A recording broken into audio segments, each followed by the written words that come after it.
Maali instructor? Jireenyatti. Jireenyumti kuni isa tokkoof ta'e isa tokkoof kan inni hin taane mee maal jireenyime?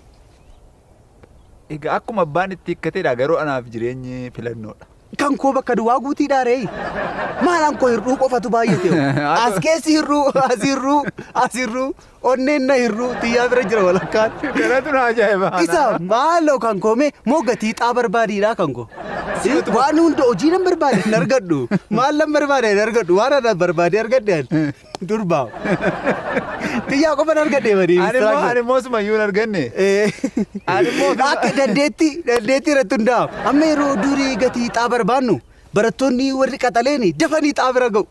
Akkuma koo jechuudha. Isin egaa amma yoonaa bira ga'ee jirtu. Ani gaafa ni ilaalu. Jireenyi bakka duwwaa ta'uu ishee dura. Simatu hin jiru jedheenis nan yaadama. Simatu bakka duwwaadha.